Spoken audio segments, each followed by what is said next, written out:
One very good initial step to make in solving fractional problems that have mixed numbers is to convert those mixed numbers to improper fractions.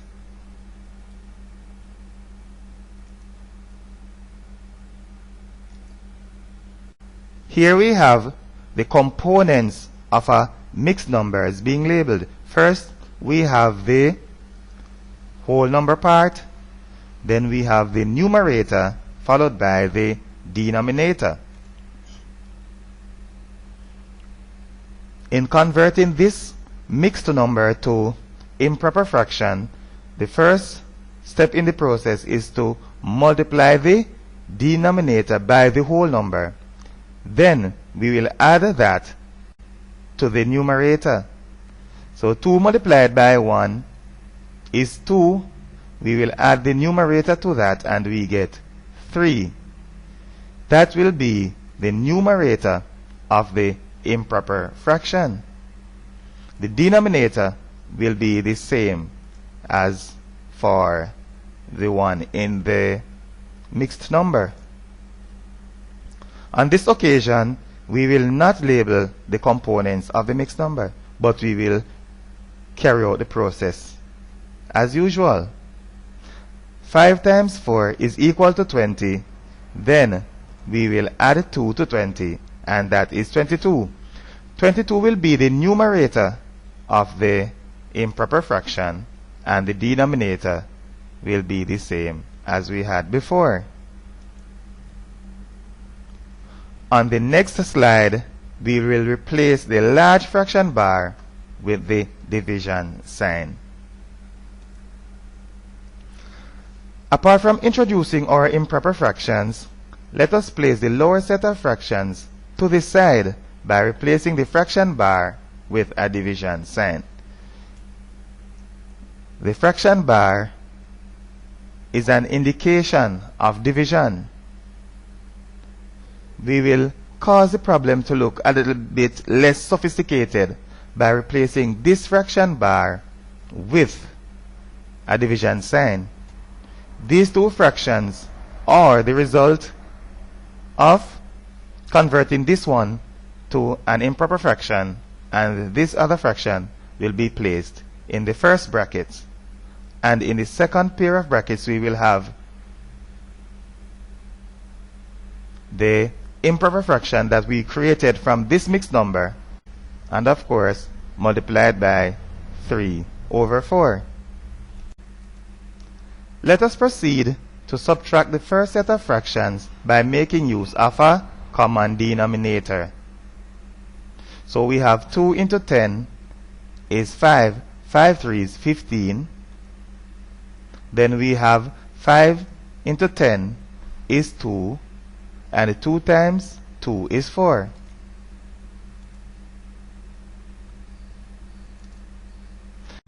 The other fractions in the brackets, these 2 that we have multiplying right here, may be multiplied by finding the product of the numerators and the product of the denominators.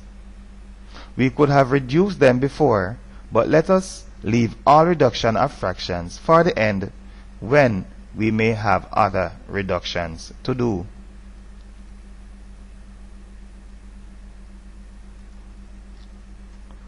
Do the little subtraction and make use of the fact that dividing by a fraction is equivalent to multiplying by its reciprocal. So all we need to do is 5 minus 4 is 11, and make use of the fact that when we are dividing by a fraction, we may multiply by its reciprocal. Then we may reduce the fraction by a common factor of 10 by striking off zeros from the numerator and 1 0 from the denominator. Then we reduce by a common factor of 11. 11 into 66 is 6. Then a common factor of 2. The result is finally 1/3.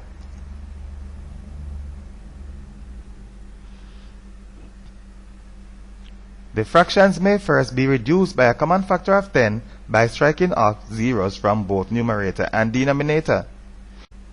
We may then proceed by reducing by a common factor of 11 and a common factor of 2.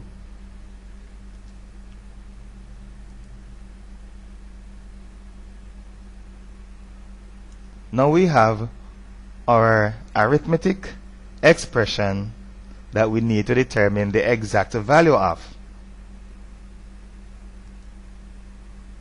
In the first step, we will square 2.5 and divide 2.89 by 17. Square 2.5, we get 6.25, and 2.89 divided by 17, we get 0.17. Those students who have been practicing hard with their trigonometry may be able to identify 2.89 as it is related to the square of 17, which is 289. Therefore, we should see before making the division, or by using our calculator. Sometimes we are very quick to jump to use the calculator. We should have seen that 17 into 2.89 is actually 0.17, because 2.89 is actually related to the square. And what is the significance of that square of 289? We have a popular right-angled triangle, the 8, 15, 17 right-angled triangle, and that is one that you may investigate.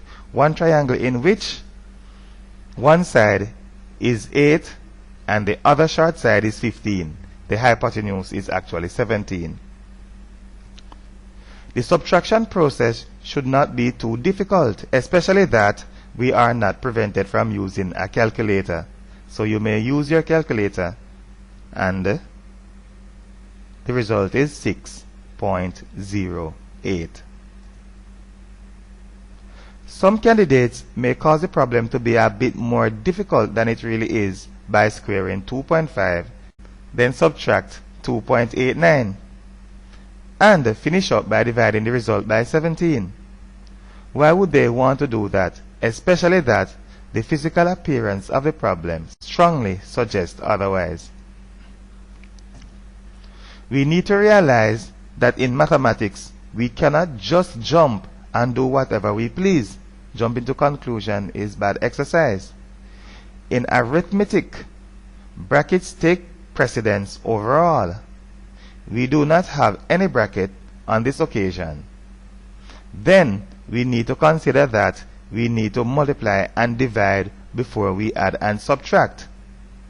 That is why we left the subtraction until the end. On the next slide, we will proceed to write the answer correct to two significant figures. Write the given number correct to two significant figures. Do not forget, we are highlighting this to say two significant figures. Locate the second digit in order of significance by counting from the left. And at the left we have the most significant digit. We will begin at the most significant digit. 1, 2. So that is the second digit in order of significance. We will then check the digit that is next in order of significance, the one that is located immediately to the right. The digit is an 8, which is actually greater than 5.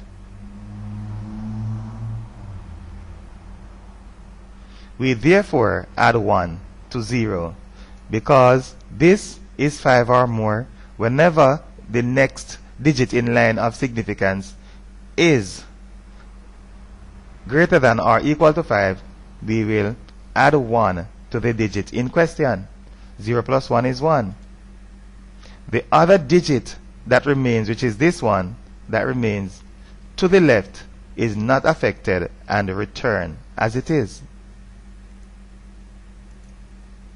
The place holding 0 is not necessary. It is not contributing to the required number of significant figures, and it is not contributing in any way to the value of the number.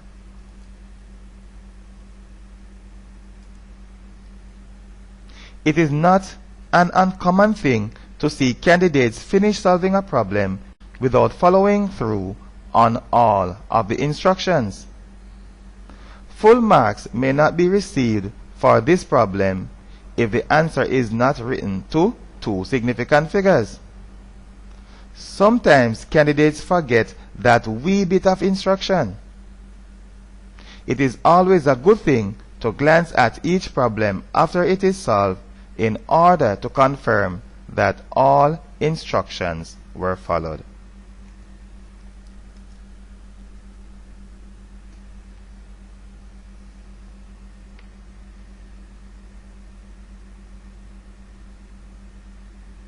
We know the number of shirts and the total cost of all of them. The cost of one may be found by dividing the total cost by the number of them. We have the cost of all of them. The cost for all the t-shirts will be 1,920. We divide that by the number of t-shirts and we get the cost of one t-shirt.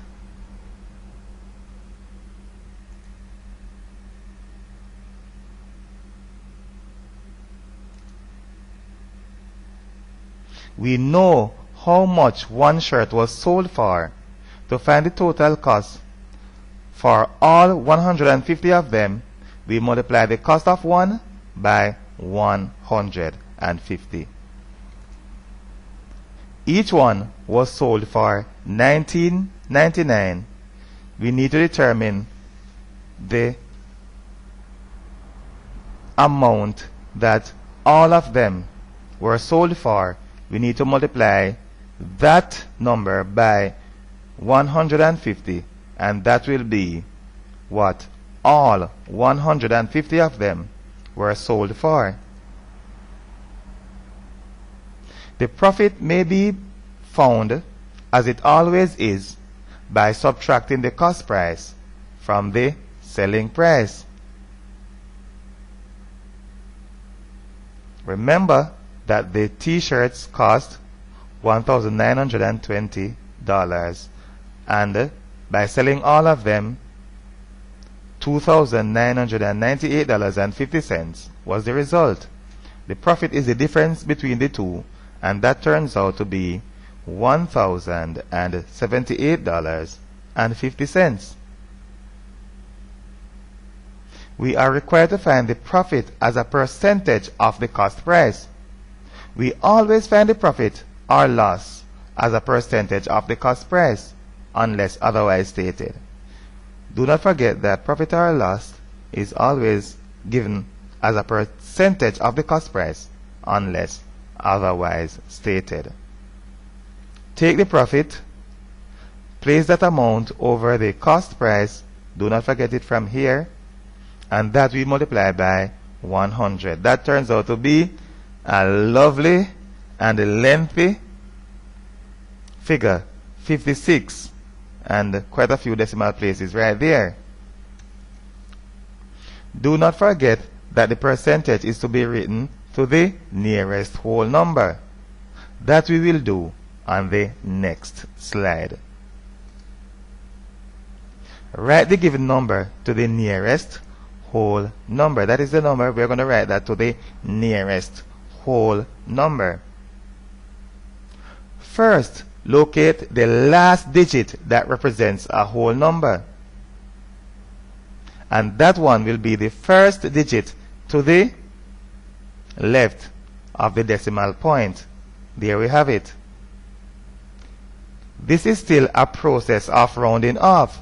We therefore need to check the next digit in order of significance, the one that is to the right, immediately to the right.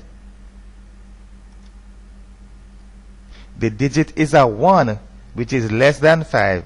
We therefore do not add 1 to 6. If it were 5 or more, we would have added 1 to 6. As long as it is less than 5, we do not add 1 to 6.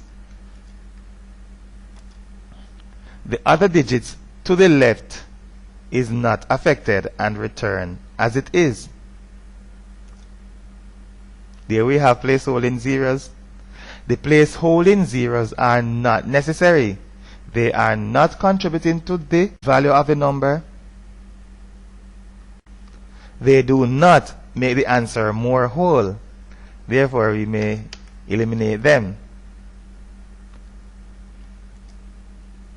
Remember that it may be beneficial to just glance at each problem after it is solved in order to confirm that all instructions were followed.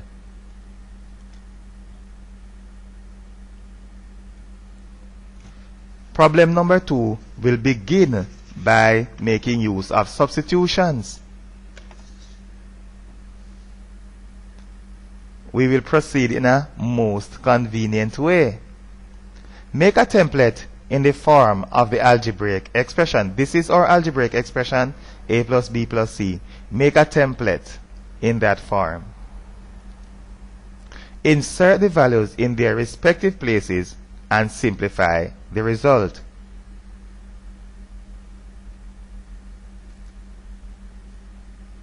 And -3 in the place of c.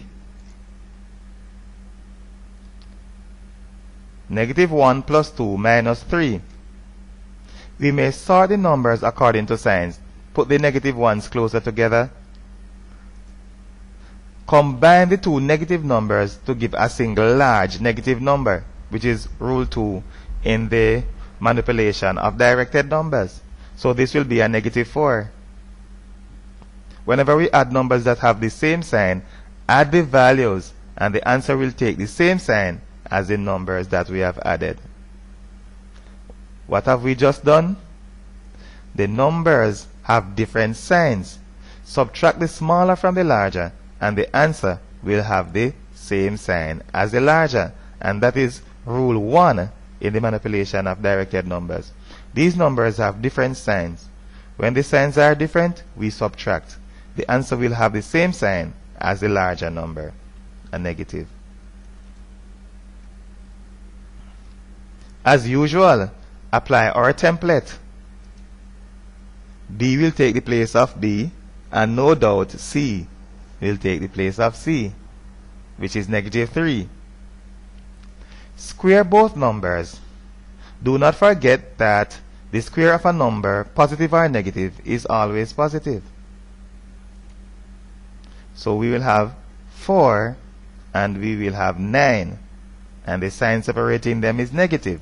4 minus 9, and that is -5 by rule 1 of the manipulation of directed numbers.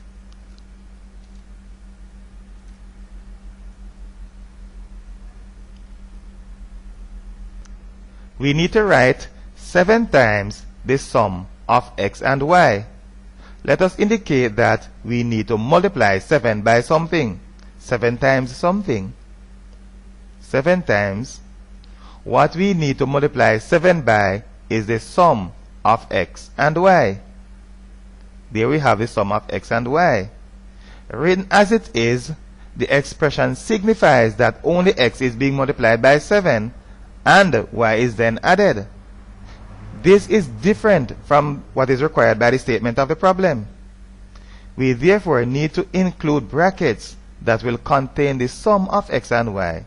This will demonstrate that it is the sum of x and y that is being multiplied by 7. So only the x is being multiplied by 7 here, and then we add y.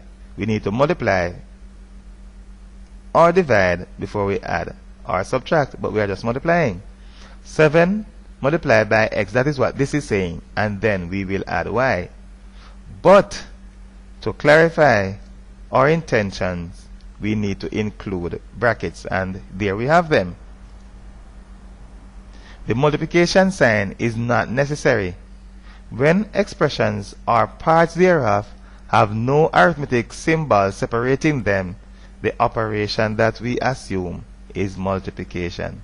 Therefore, the 7 may well be placed preceding the brackets without any sign separating them, and that means 7 times the sum of x and y.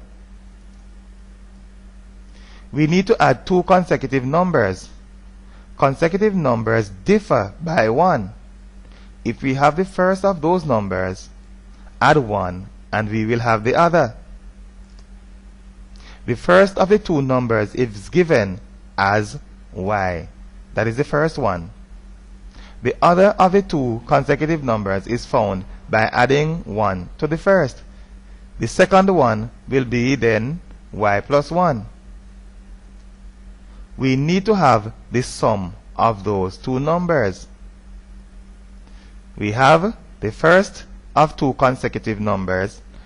To find the other one, we add y plus 1. Then we need to have the sum of those two numbers.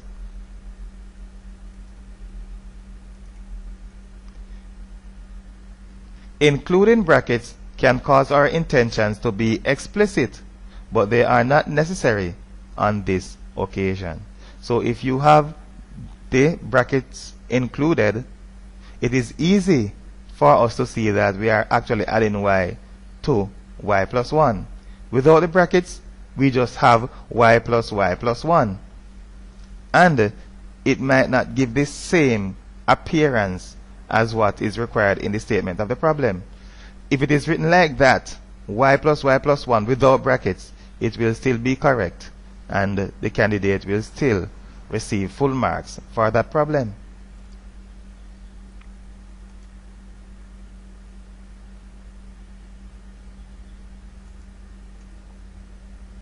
Let us solve the pair of simultaneous equations. In this particular case, we will solve by elimination. By so doing, we may eliminate either x or y. Multiplying equation 2 by 2, which is this one, if we multiply this equation by 2, we will have 2x here. The x's will be the same. So that will cause the coefficient of the x's to be the same. And multiplying equation 1 by 2, we will have what? 2y here. And that will cause the coefficients, to be additive inverses. They will be same in value but different in signs. So there we have it, equation 1 multiplied by 2. So 2 times x is 4x, 2 multiplied by y, 2y, and 2 7s, 14. Now we have additive inverses. The additive inverses presents us with the opportunity to add the equations, eliminating the y's. Because these are additive inverses, when we add them, they will be eliminated. The result is 0. That is why they are called additive inverses. X plus 4x is 5x, and 1 plus 14 is 15. 5x is equal to 15, and anyone can say that x is equal to 3.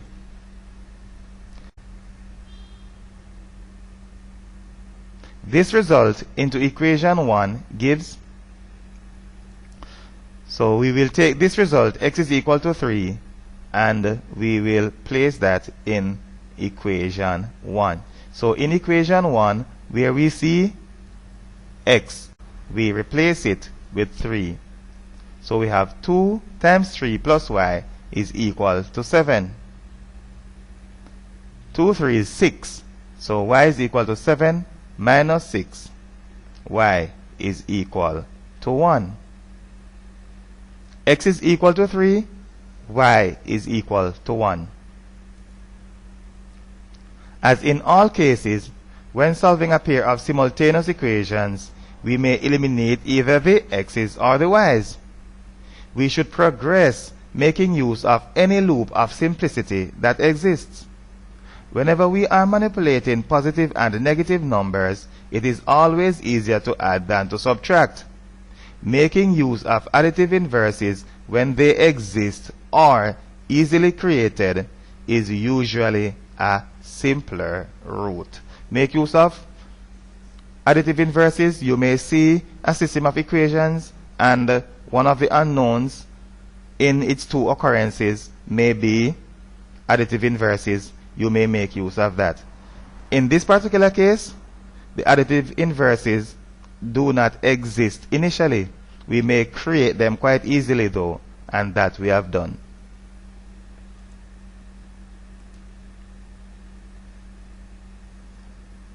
The first expression to be factorized is a difference of two squares. How do we factorize a difference of two squares? A difference of two squares is required to be factorized at sight. Look at them, write down the factors. We need to determine what was squared to give 4y squared. The answer is 2y, and we will use those to occupy the first position in the brackets. What do we square to give 4y squared? Because these are the squares, 2y. So 2y will go there and there. Z is what was squared that resulted in z squared. It will occupy the second position. The sign in one bracket needs to be positive and the other negative. The order in which the signs are written does not matter as long as one is positive and the other is negative. So we could have had negative here and positive. The answer would have still been correct. Here we have the squares. What do we square to give this one? Occupies here and here. What do we square to give this one? Occupies here and there. And that's all there is to it.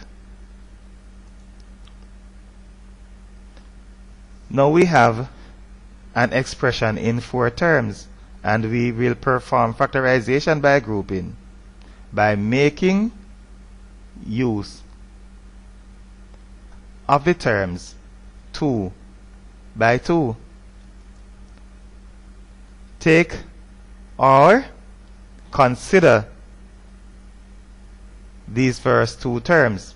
The common factor of the first pair is 2a. 2a into 2ax results in x, and 2a into 2ay results in y. The common factor of the second pair is b. We will use the same sign as we have initiating the second pair. So the second pair begins with a negative sign.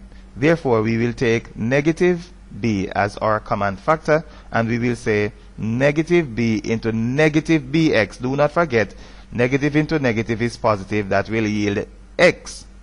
Negative into positive is negative. Therefore, we will end up with a negative y. X minus y. We will go further and take the common factor that we have here, which is x minus y, and as customary, 2a minus b will occupy the other brackets. By the time we are through with these practice papers, one of these factorization of quadratic, or we will say factorization by grouping, will be examined in greater details, and that we will see probably quite likely in number 10, if not right here. Here we have a trinomial. Before we can factorize it, we need to write it in the same form as the initial problem that we have just solved, or the initial expression that we have just factorized. That is, we need to convert it to its quadratic form. That is, a form that has 4 terms. So we can factorize by grouping, taking 2 at a time. How do we do that? The middle term must first be resolved into its 2 components. This is done by finding the two numbers which, when multiplied, give a product that is equal to the same thing as 3 multiplied by negative 8. The same product they should give as negative 24. And we'll have a sum that is equal to 10. When we multiply them, we should get the same thing as if we multiply 3 by negative 8. When we add them, we should get a positive 10. The two numbers are positive 12 and negative 2. They have replaced the single middle coefficient. The single middle coefficient here of positive 10 is replaced by a coefficient of positive 12 and another coefficient of negative 2. Therefore, instead of having a positive 10x, now we have plus 12x minus 2x. Now that we have them in the form that we can factorize by grouping, let us proceed. 3x is a common factor here. 3x into 3x squared, the 3's will cancel and x into x squared is x. Then 3x into 12, the x's will cancel and 3 into 12 is 4. Here we have a common factor of negative 2. We usually use the same sign that begins the second pair. Now negative 2 into negative 2x will result in a positive x. Negative divided by negative is positive. Negative 2 into negative 8 is a positive 4. Then we have a common factor of x plus 4. And in the other bracket, we will have 3x minus 2. When teaching factorization, I usually include this same problem as one of my twisters. At first glance, the two middle coefficients appear to be positive 6 and positive 4. As soon as we look at this, we say, what two numbers multiply to give 24 and will add to give 10? 6 and 4. That is what we usually jump to. Surely, that cannot be correct because the product has to be a negative 24. So it cannot be positive 6 and positive 4. Those will not multiply to give a negative 24. We cannot get that result by multiplying two positive numbers. Surely we cannot get a negative 24 by multiplying two positive numbers. Therefore, we may start to think that it is not positive 6 and positive 4. We will change the sign of one of these to make one be a negative 6 and a positive 4, or a positive 6 and a negative 4. We cannot get that result by multiplying two positive numbers. If we change them to positive 6 and negative 4, or negative 6 and positive 4, the result will be a positive 2 or a negative 2. Not a positive 10. And the result will not be positive 10. Is it any surprise that this problem is called a twister? On the next slide, we will place two expressions under the microscope, showing how we may factorize them by grouping. So we will take a look at these factorization in great detail. There we have the first one, 2ax minus 2ay minus bx plus ay. In factorization, we need to identify the common factor and divide each term by the common factor. That's what factorization is about. Identifying the common factor and dividing each term by the common factor. In the first pair that we are going to be doing by grouping, in the first pair, the common factor is 2a. Take that common factor out and divide each term by 2a. So we have 2ax divided by 2a. We have 2ay divided by 2a. Negative b is a common factor of the second pair. Let negative b precede the brackets and divide each term by the common factor. Therefore, we will have a negative b and each term, negative bx divided by negative b, by divided by negative b. What will happen? No doubt the 2a's will cancel, give the x, the negative sign remains, and the 2a will cancel again. And the result is y. However, here we have negative divided by negative to give a positive x. But when we get here, we have a positive b divided by a negative, so we will end up with a negative y in the end.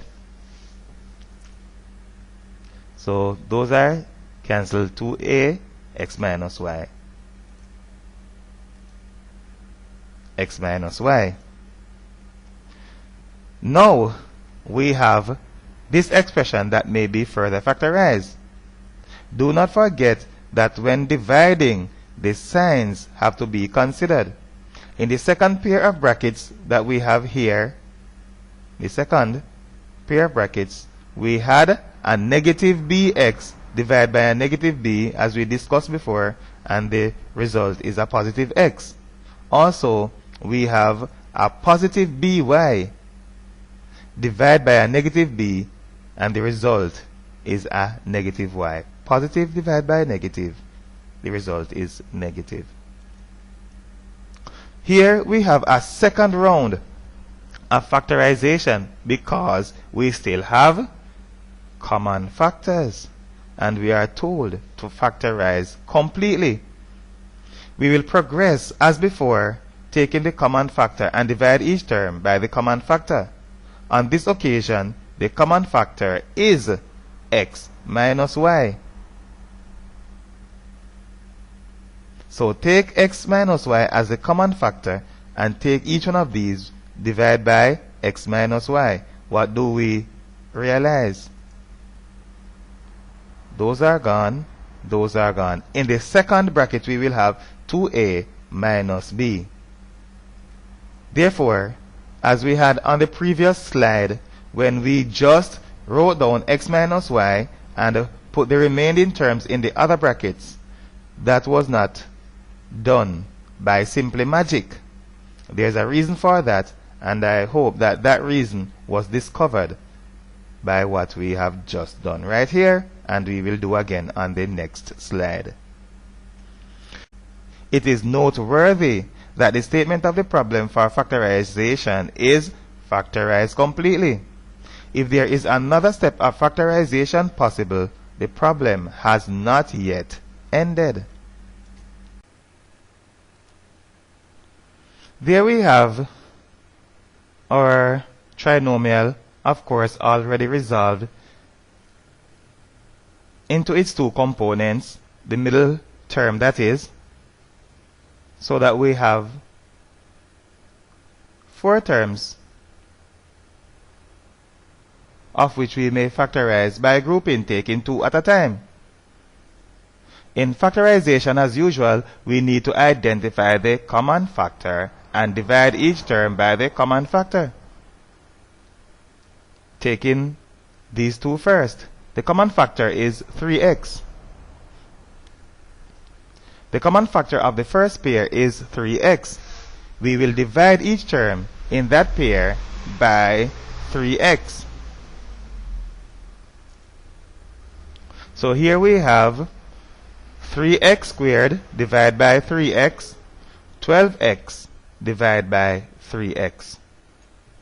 3x into 3x squared is x, and the x's will cancel, and we have 4.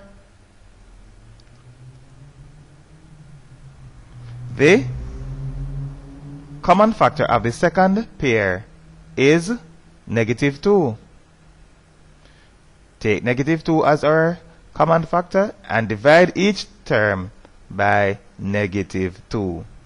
And what will be the result? Negative divided by negative is positive.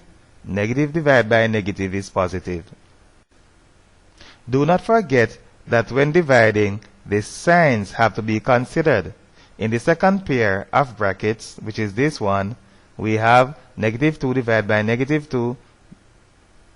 That will be positive. And we have negative 8 divided by negative 2. That will be positive also. Not a surprise that we have two positive terms in the second pair of brackets. we are not done yet. The expression may be further factorized because we have another common factor in the resulting expression. We have a common factor of x plus 4. Therefore, we will take a common factor of x plus 4 and divide each term by x plus 4. We will see that these will eliminate each other, 3x. These will eliminate each other, negative 2. So x plus 4 in one bracket and 3x minus 2 in the other. It is noteworthy that the statement of the problem for factorization is factorized completely. If another step of factorization is possible, the problem has not yet ended. But of course it is ended because there is no other further factorization that is possible. We have taken all of the common factors, and then again we have taken the common factor of x plus 4, and this is the result. Set theory. When completing a Venn diagram, place the information in the intersection of the two sets first. 3x visited both countries in the intersection of the two sets first.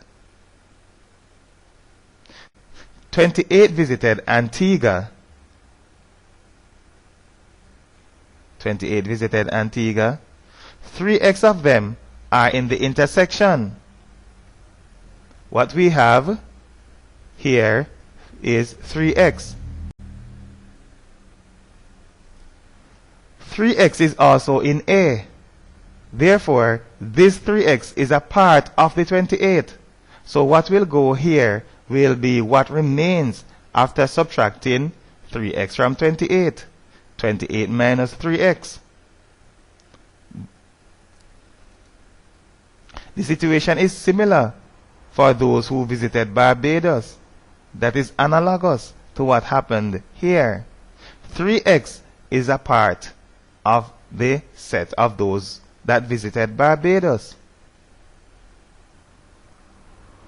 In all, 30 visited Barbados. Therefore, what will visit Barbados only, which is this region, will be what remains after subtracting 3x from 30. The number in this survey will be the sum of the numbers in the different sections. So all of these will be added, and those will be what we have in the survey. 28 minus 3x, 3x. 30 minus 3x,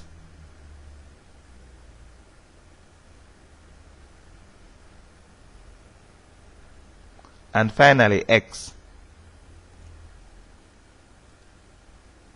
In order to find the value of x, we need to equate the expression in part 2 to 40.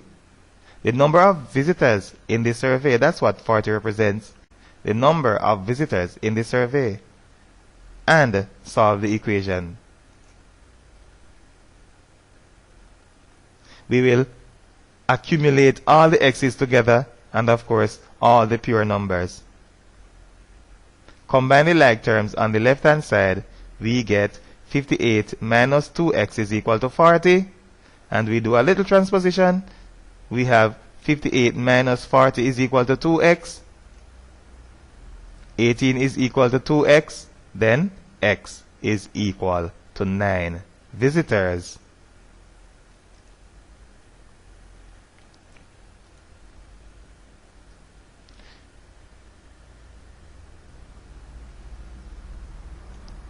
Given the particular situation that we have here, our first duty is to calculate the length of EF. The examiners expects us to conclude that EF is equal to a half of EC. We will show later that such conclusion is more of an assumption that EC is equal to AB than on calculation. So it is based more on assumption than calculation. As a matter of fact, enough information is not given to us for us to make that conclusion beyond the shadow of a reasonable doubt. So we are saying that AB is equal to EC, therefore AB is equal to 6. It is said also that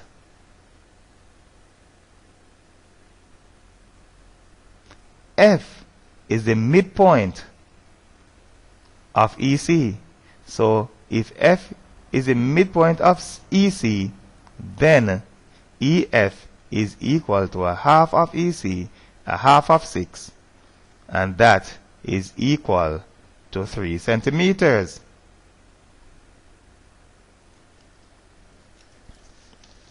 In order to find DF, we need to apply Pythagoras Theorem.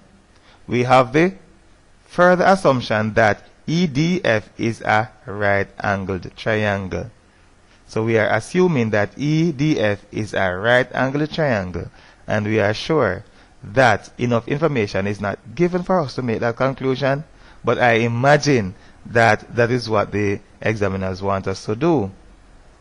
If not, then we will have to throw all our calculations through the window.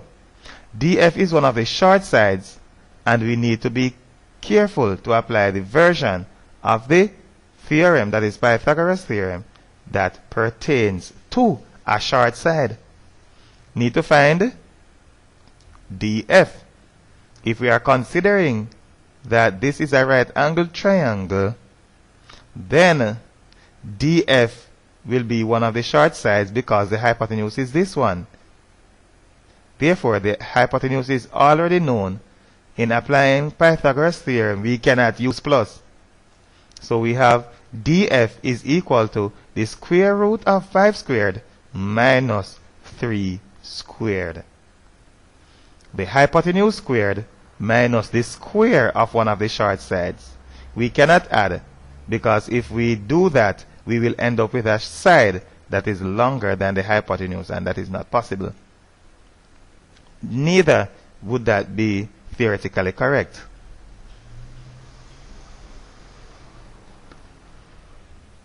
Square 5 we get 25, square 3 we get 9. When we subtract, we get 16, and we all know the square root of 16, that is positive or negative 4. Since we are talking about the length of the side of a triangle, we are sure that the positive side is the one that is applicable.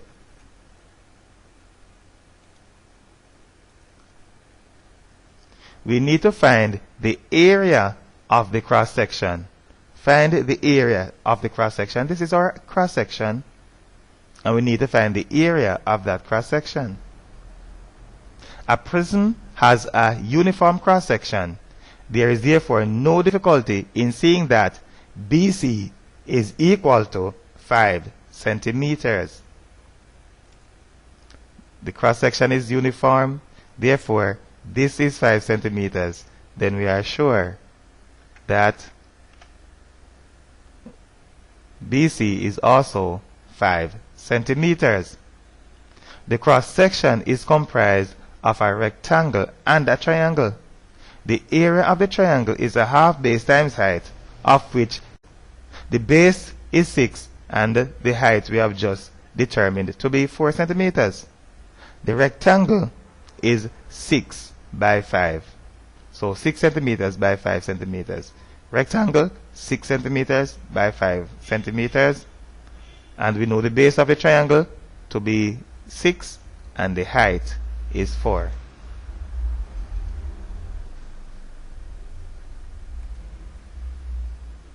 Area is equal to a half times 6 times 4, and the area of the rectangle is 6 times 5, which is 30. 12 plus 30 is equal to 42.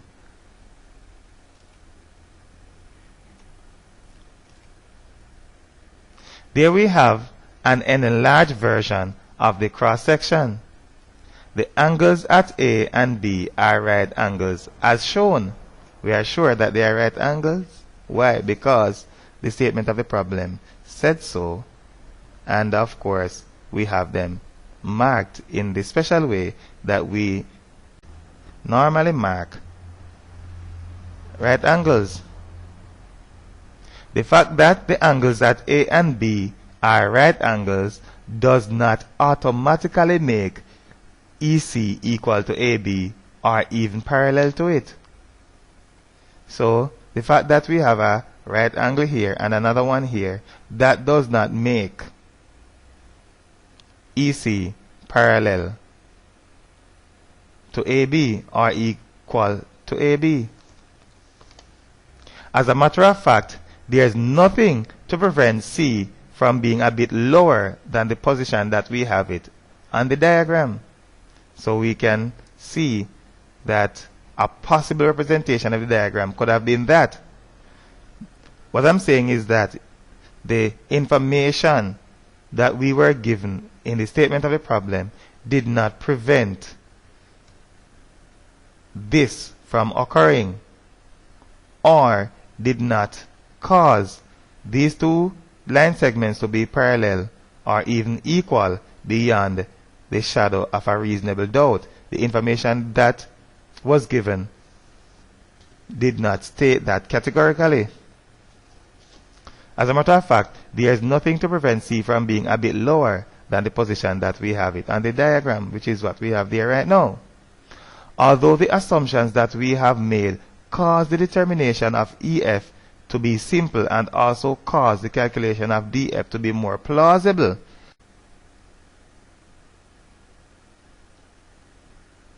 it is still a calculation that is not based on facts. In the end, it was not such a bad assumption to make, but I would have preferred if another bit of information was given in order that the conclusion that we arrived at were correct beyond the shadow of a reasonable doubt. In the end, making those assumptions caused the calculation to be more realistic, but they are based more on assumptions than fact. I would have preferred if we did not have to make such assumption in order that our calculation can be nice.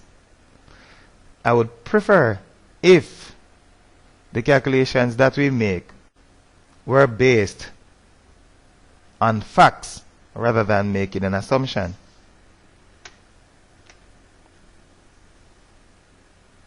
We have a direct variation problem that is initiated for us. Normally, we would have been required to arrive at the initial expression, but it is already given to us. There we have given to us the initial statement of the variation problem. When y varies directly as the square of x, the variation equation is written y is equal to x squared. That is what we have right there. In this first part, we need to find the value of the constant of proportionality, which is k. Let us substitute the initial values of x, and the initial values of x are 10, and of y we have 50. So the initial value of x and y are 10 and 50 respectively, and we will substitute those into the equation. There we have them. 50 on the left hand side, 10 squared is equal to 100 on the right hand side, and immediately as we see that, we write down k is equal to 2 because we have 50 and we have 100. Immediately as we see 150, we write down 2. K is being multiplied as we have here by 100. We need to divide by 100 on the left hand side. So 50 divided by 100, and the result is not 2 but a half. The examiners should have at least given us the opportunity to make the mistake of omitting the square rather than giving us the initial expression. So I think that the examiners should have allowed us to arrive at the initial statement for that direct variation problem and allow us to omit this square as a possible mistake.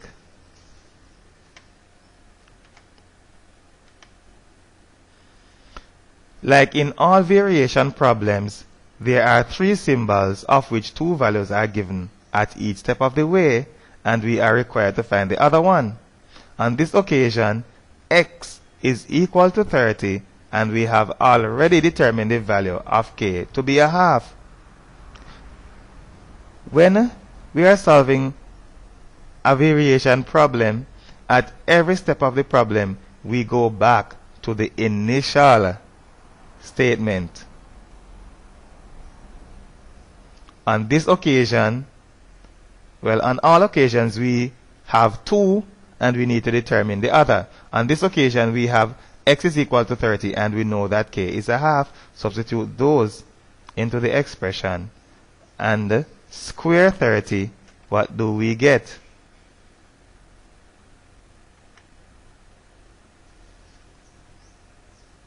Take half of 900 and we get 450.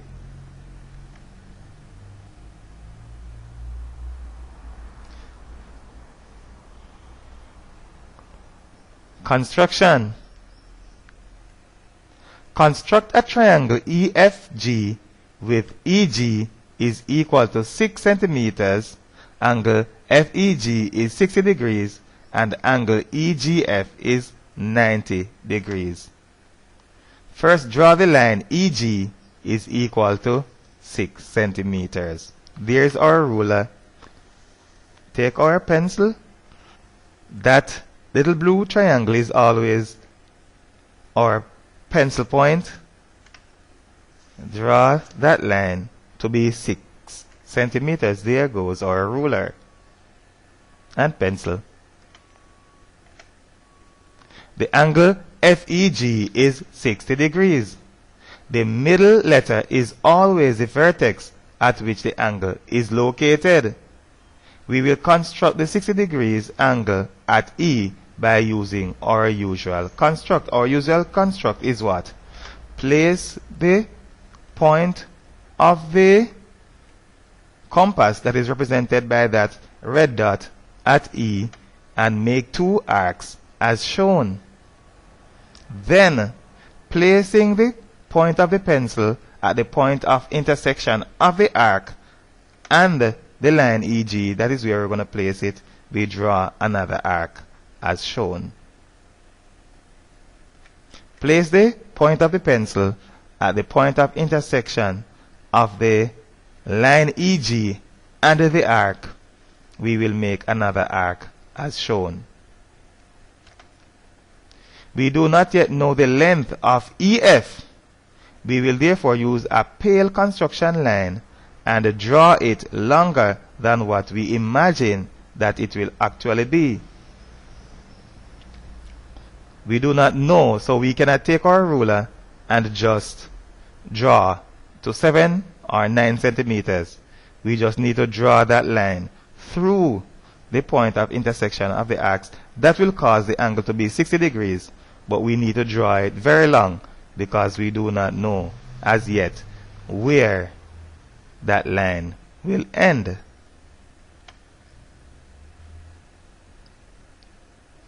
Good. It's almost off the screen. We cannot get any longer than that.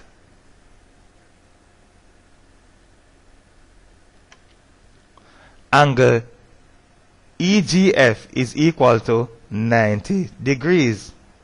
A 90 degrees angle needs to be constructed at G then. EGF, E to G, then to F needs to be 90 degrees. So we need to construct a 90 degrees angle at G. And we will do that on the next slide, which is this slide. In so doing, we will draw a pale construction line extending the line EG, or what we call EG produced. We will begin our 90 degrees construct by first extending the line at G. Produce the line EG. Place the compass point at G and make a semicircular arc as shown. That is your compass point, the little red circle.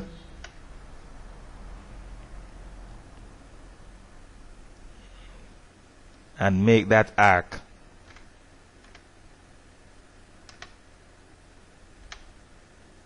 Place the compass point at the point of intersection of the line EG and the semicircular arc and make an arc as shown.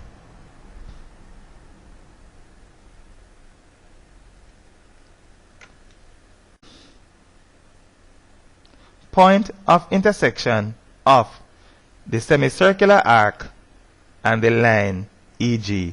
Make another arc as shown. Then place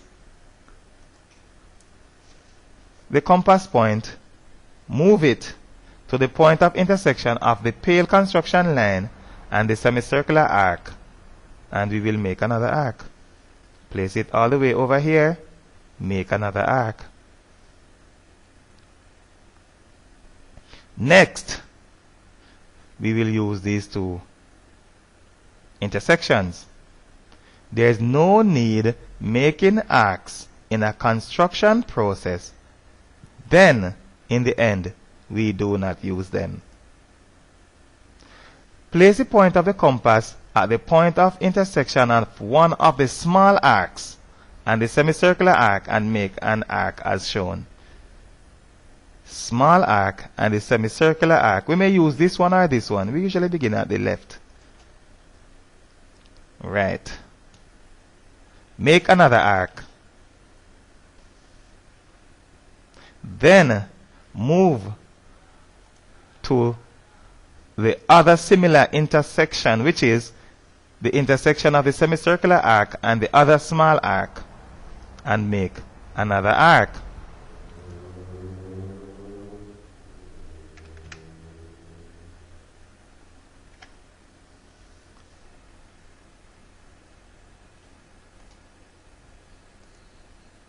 Draw a pale construction line that goes from G through the final pair of arcs and produce that line in order to complete the triangle.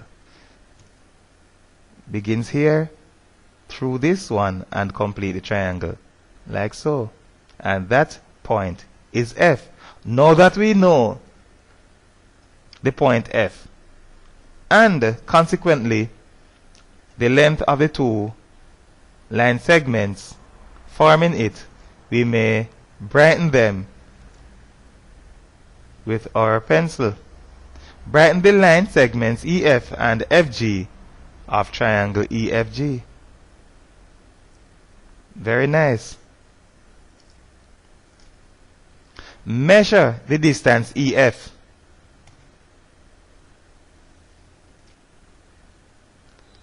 Actually, 12 centimeters. EF is equal to 12 centimeters. What else do we need to do? Measure an angle, EFG.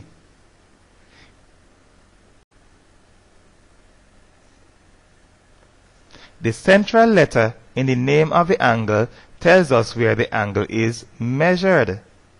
Place the center of the protractor at F. The zero line on FG. It may be placed on FE also, but FG. And take note of the position of the line EF. So there we have our protractor.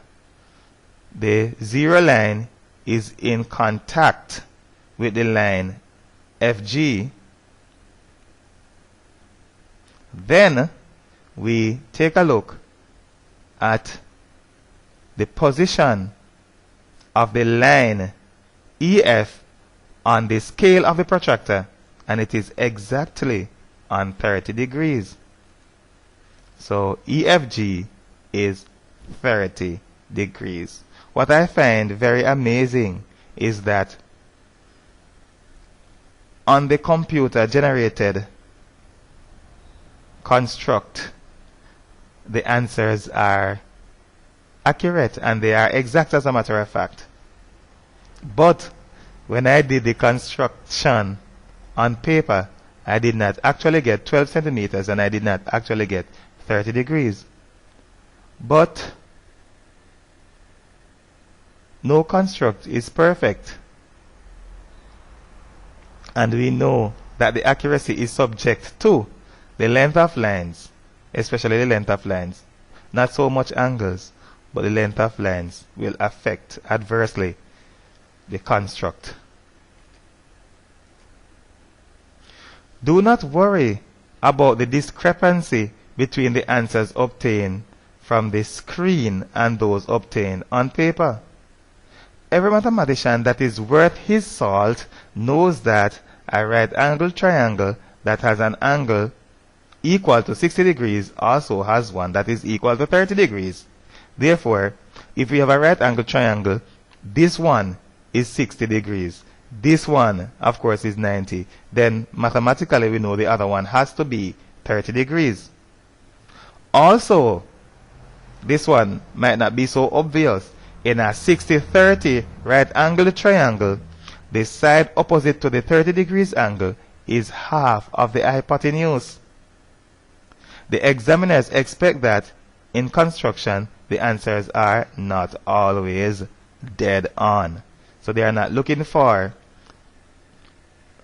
an accurate answer correct to the 15th decimal place.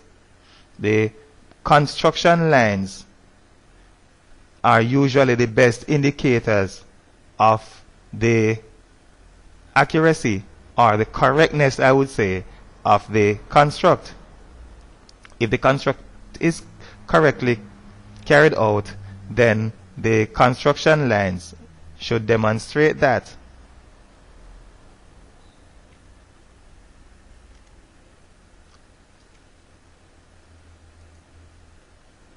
There we have two functions, f of x and g of x. Our first duty is to find f of 4, and that we will do by substituting 4 in the place of x in the function f. So for the function f, where we see x, we put 4. So f of 4 is 2 times 4 minus 5, a mirror of this expression that we have right there. 2 4 is 8 minus 5 is 3. What do we do with g of x now? We need to find g of f of 4. G of f of 4 means that the function g is operating on f of 4. We already know the value of f of 4. Let us substitute it into the function g. What is the value of f of 4? 3. So we will put that inside here. Finding g of f of 4. G is operating on f of 4. F of 4 is 3. G is operating on 3. This is our function g, x squared plus 3. 3 squared plus 3. 9 plus 3 is equal to 12. And that is our answer.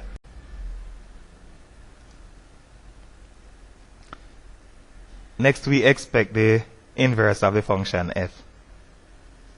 One method of finding the inverse of a function is to take an expression of the function and replace x with f of x and f of x with x.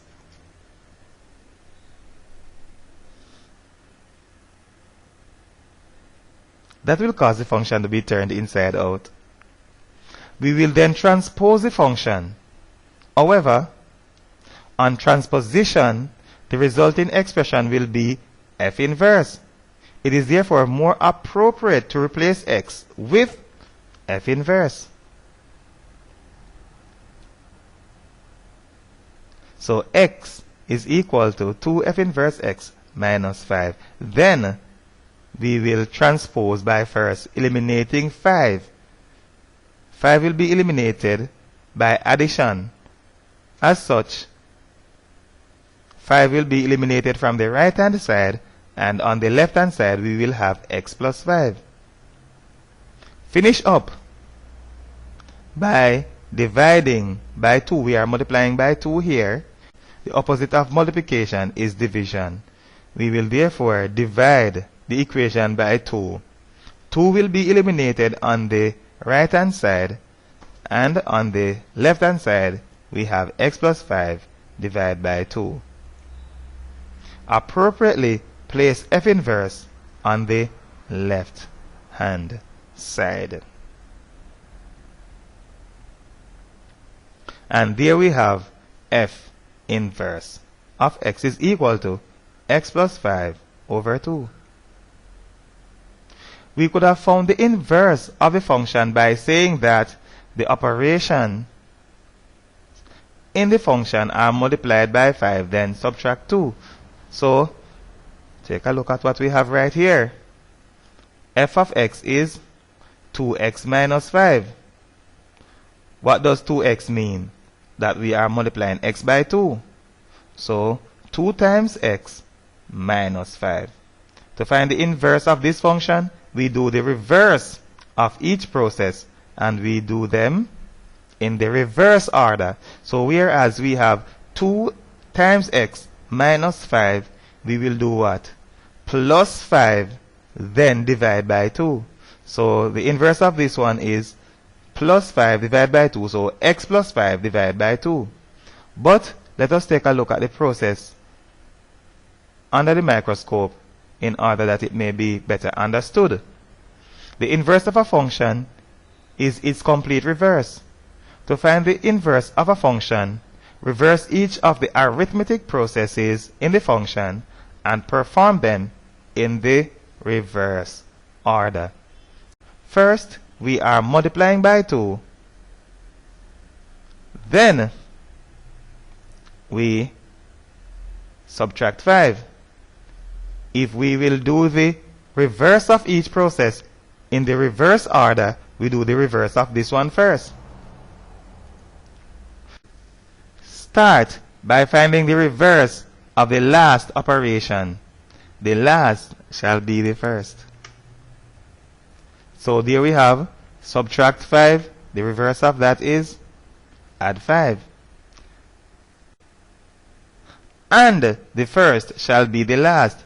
So we will finish up by finding the reverse of the first operation.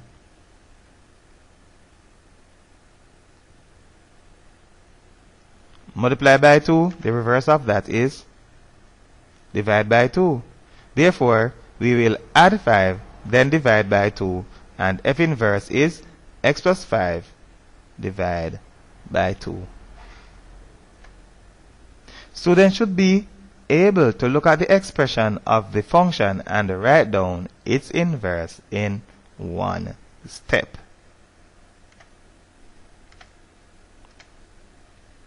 This first part of the problem requires that we determine the scale on the x-axis. That is, we have a graph and we are required to determine the scale that is on the x-axis. The computer graph is a correct representation of the one supplied by the examiner, but it is not according to the correct scale. Because of this, I have reproduced the graph with the correct scale. So there we have the graph with the correct scale that was given to us by the examiner. I use the computer to generate the graph, as we will see when we get to the other parts of the problem. But the scale is somewhat different. So we will use this graph that I have drawn. I have reproduced the one that was given to us by the examiners in order that we can solve this part of the problem accurately. Before attempting to write down the scale, let us take note of the dimensions of the squares that are on the grid. we have two squares on the grid. The first one is, which is the blue square, is the medium sized square, and it has dimensions 1 centimeter by 1 centimeter. The red one is the large one. It has dimensions 2 centimeters by 2 centimeters. Right. Look at the representation of 1 unit on the x-axis. That's 1 unit. 1 unit like that. That is the same as the dimension of the 2 centimeter square. Right. We may therefore conclude that 2 centimeters is equal to 1 unit, and that is the scale on the x-axis. That we have right here, 1 unit. And what do we know? This is a 2 centimeter square. It matches perfectly. We may therefore conclude that 2 centimeters equal 1 unit, and that is the scale on the x-axis.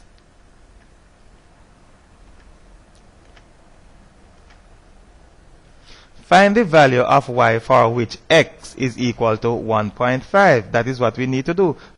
Find the value of y for which x is equal to 1.5. That may be done by finding the point on the graph where x is equal to negative 1.5. That is what we are going to do first. Where x is equal to negative 1.5, right here, find the associated point on the graph, right here, negative 1.5, there. And that is the associated point on the graph. Next, take note of the location of the point relative to the y-axis. Relative to the y-axis, right there. So y is equal to negative 3.75.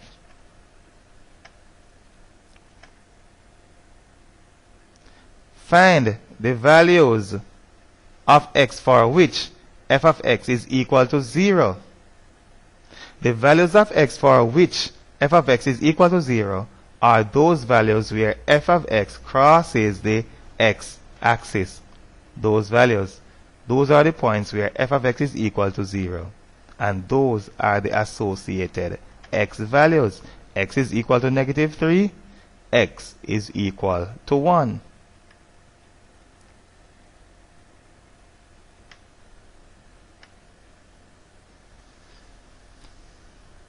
The value of x is what we need to find on this occasion. To find the value of x, we will make use of the fact that alternate or z angles are equal. There we have our alternate angles.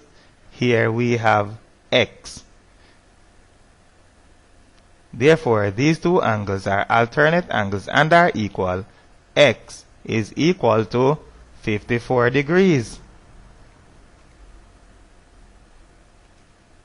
Next, we need to find the value of y.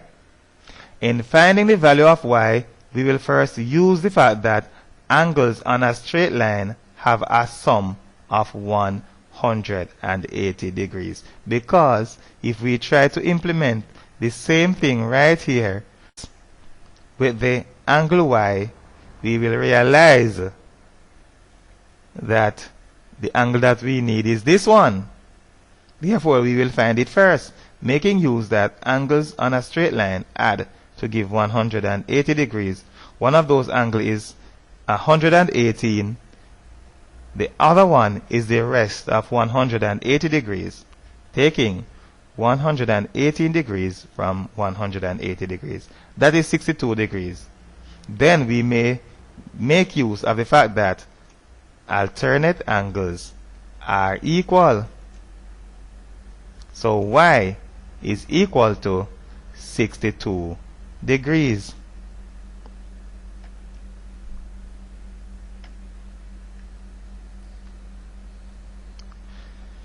This problem will take some looking into.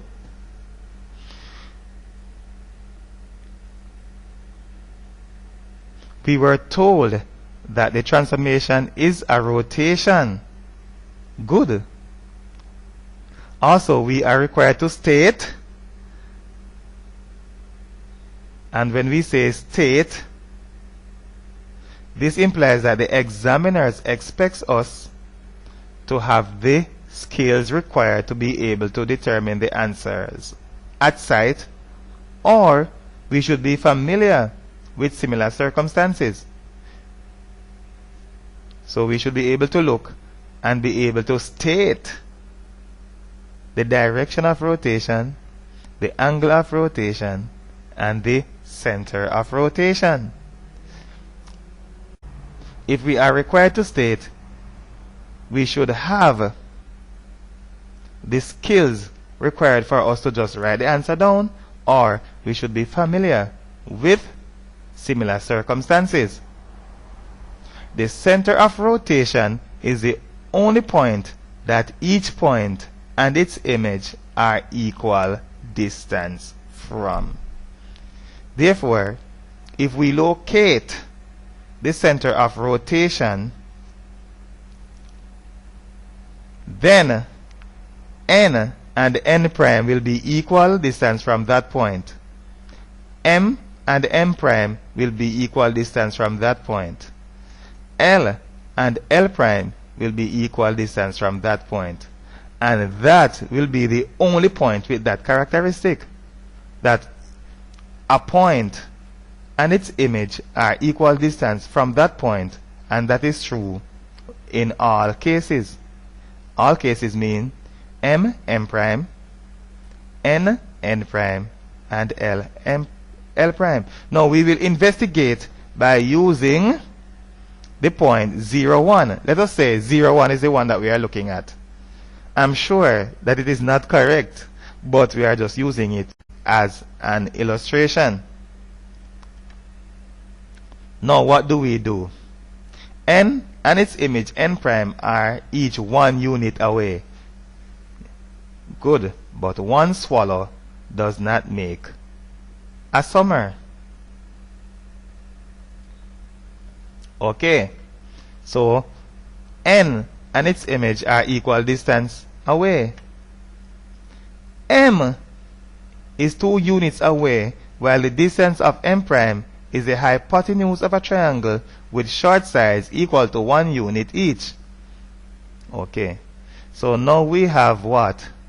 This distance here, which is from the point that we suppose could be the center of rotation.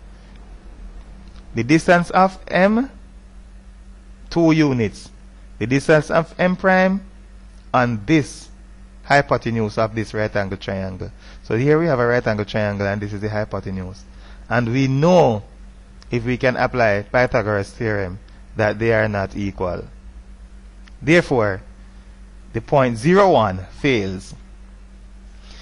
If we apply Pythagoras Theorem to the right angle triangle, we will realize that both sides are not equal. Both distances are not equal. One will be 2 units and the other will be equal to the square root of 2 units. So we are sure they will not be equal. If anyone is capable of demonstrating the knowledge that is expected of us by the examiners, which is to just state, that person should be able to see that the origin is the correct answer. However, let us prove that it is correct. So if we should be able to just state, then we will be expected to demonstrate the skill that the examiners expects of us.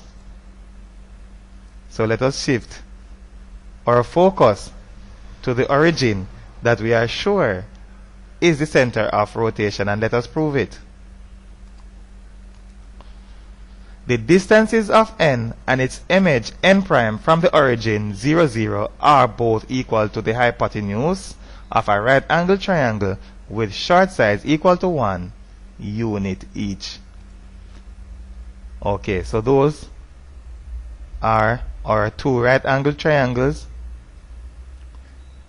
1 unit, 1 unit, 1 unit, 1 unit. Therefore, n and its image are equal distance from the center or the proposed center. The distances of m and its image m prime are equal to the hypotenuse of a right-angled triangle whose short sides are 1 unit and 2 units from the origin. So put in those. Notice that this we have 1, 2, but we have 2, 1. The distances have to be the same because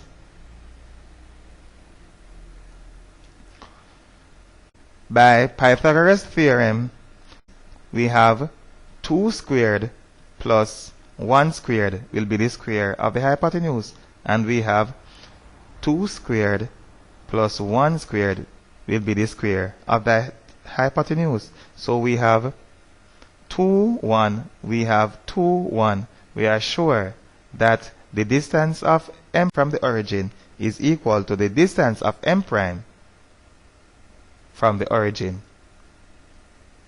The distances L and its image L prime are equal to the hypotenuse of a right-angled triangle whose short sides are 1 unit and 3 units from the origin. So there we have 3 units, 1 unit. 1 unit, 3 units. By Pythagoras Theorem, 1 squared plus 3 squared, 3 squared plus 1 squared, those will be the same, and we are sure that L and L prime are equal distance from the origin, and that makes the origin our center of rotation. We have seen that all of the points and their images are equal distance from the origin. This proves that the origin is the center of rotation.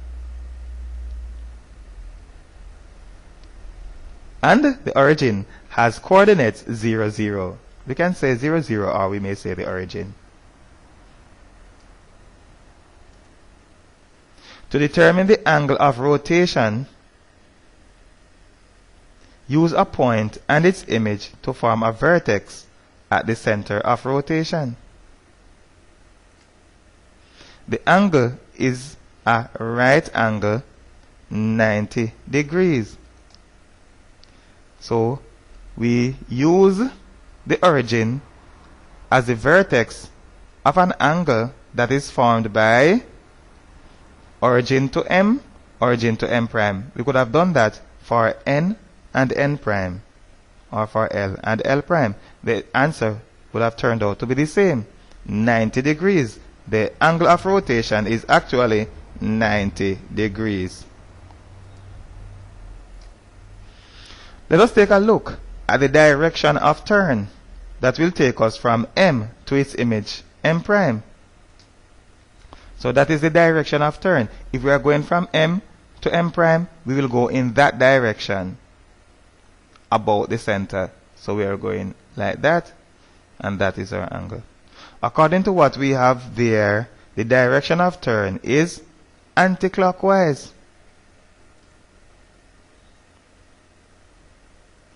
So that finishes the trio that describes fully the rotation.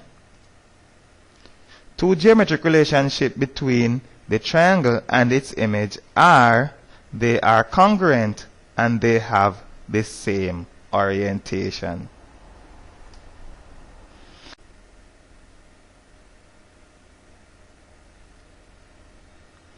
In a translation, the position vector of a point is added to the translation vector in order to arrive at the position vector of the image. So we will add the position vector of the point to the translation vector, and we get the position vector of the image. The coordinate of the vertex is required. The answer must be in coordinate form. Therefore, in writing down the answer, we cannot just write this, because when we put these together, we get this. The coordinates are required, therefore we need to have our answer in coordinate form. Now for the transformation, we had the center is the origin, the angle of rotation is 90 degrees, and the direction is anticlockwise. Therefore, we may say the transformation is a rotation by 90 degrees anticlockwise about the origin. The statement of the problem did not say calculate. We calculated just on the previous slide. We calculated or made use of calculation in arriving at this point. The statement of the problem did not say calculate because the examiners did not want to be specific with the method that the candidate is required to use to arrive at the answer. So that is why the statement of the problem did not say calculate. So we could have used another method to arrive at the answer, and the method is what we are taking a look at now. The candidate could have chosen to begin at the point L, then step 1 unit in the positive x direction, followed by 2 units in the negative y direction. So start at L.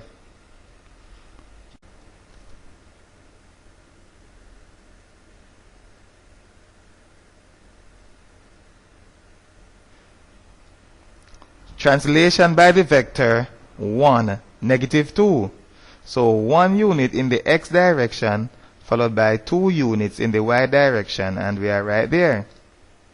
So let us begin by moving 1 unit in the positive x direction. Finish up by moving 2 units in the negative y direction.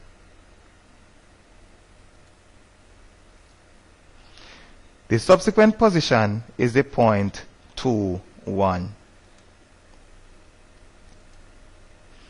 To say that the triangle and its image are the same in orientation is to say that if we take the letters in alphabetical order in the object and do the same in the image, the resulting circular path will have the same direction. Right? So we are starting at L. L, M, N. Going in that direction. We are going in a clockwise direction from L to M to N and back to L. And if we do the same here, L, L to M to N and back to L, what do we know? That the direction is still clockwise, therefore they have the same orientation. Both directions are clockwise, therefore they both have the same orientation. Statistics, raw data and all. One very efficient way of organizing a frequency table from raw data is to tally the values in their respective classes. Let us tally. 1 goes there, then 50 in its slot.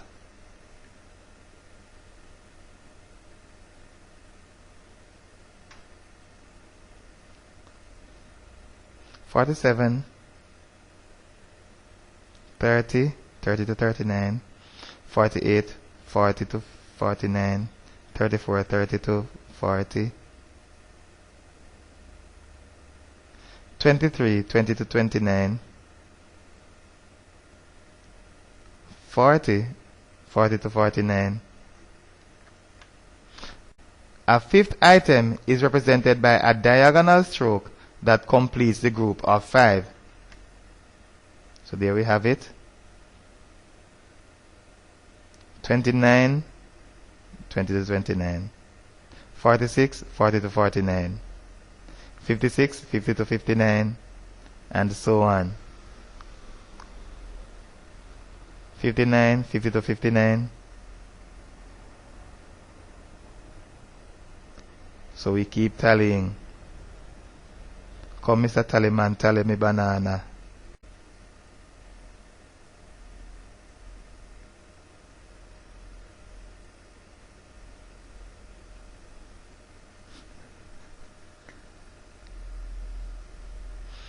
Match tally items with frequencies and confirm the ones that are already there. So 3, and that one is 5.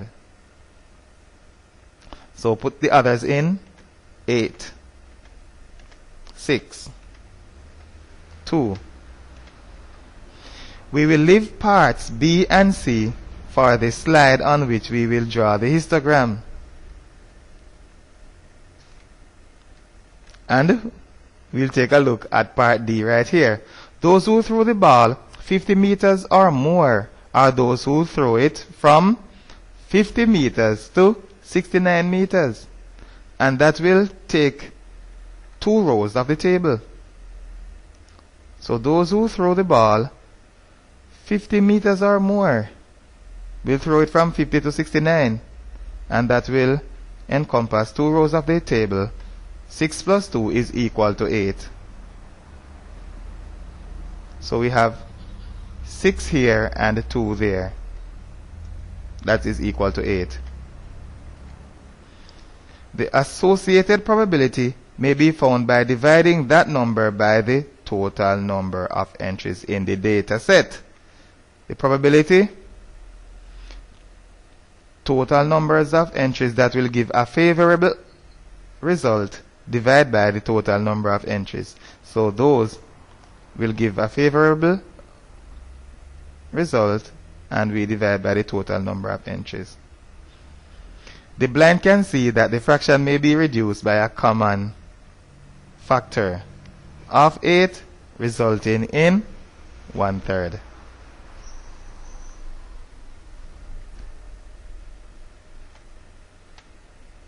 We are required to construct a histogram. Consecutive bars of a histogram must be joined. But how do we join them? If the first bar begins at 20 and ends at 29,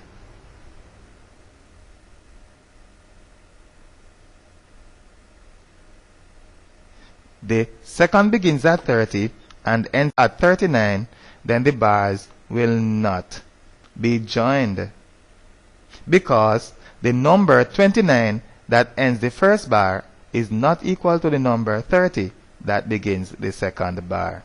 So the first bar begins at 20 and ends at 29. The second begins at 30, ends at 39. The 2 bars will not be joined because where one ends, which is 29, is not equal to where the next one begins, which is 30. Is not equal to where the next one begins, which is equal to 30. Therefore, the bars will not be joined. 29 is not equal to 30. We need to find a common boundary that will be shared by the first and second bars. The number most logically should be halfway between 29 and 30.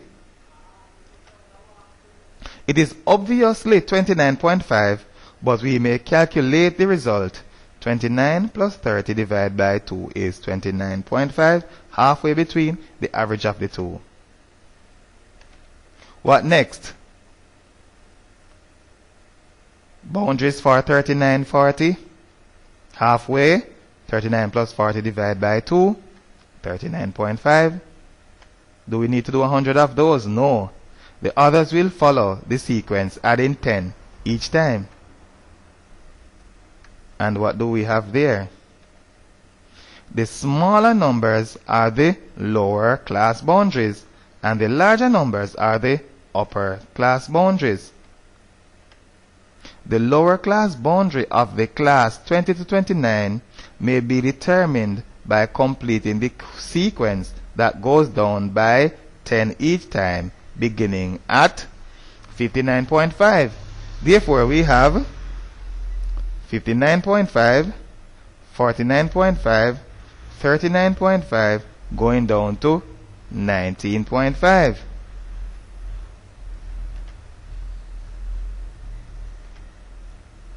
Now that we have all the boundaries, we may draw our histogram. The first bar of the histogram will begin at 19.5, end at 29.5, and its height will be 3. This is about 19.5 and about 29.5, and the height, of course, is 3, as we have right there. The second begins at 29.5 and ends at 39.5, and its height will be 5, as we have it right there. 39.5 to 49.5, its height will be 8. 49.5 to 59.5, its height will be 6. And finally, 59.5 to 69.5, its height will be 2. There you have your histogram. It was not necessary to break the axis, but it was done in order that the histogram could occupy a reasonable percentage of the grid, or we may say of this grid. The scale is somewhat different from the one that was done on paper, so we needed to make that minor adjustment. Requesting the lower class boundary of the first class had two purposes. One, it served as a reminder that a histogram is constructed on boundaries, because some candidates may want to or attempt to construct it on limits. So requesting that lower boundary is pointing to us, or just giving us a reminder that we need to use boundaries in drawing the histogram. It is constructed on boundaries, not on limits. And 2, it points out the importance of including the one boundary that may have been left out of the table. So that is the one that is most likely to be left out of the table. So it's reminding us that we need to include it by asking us or soliciting that boundary in the statement of the problem.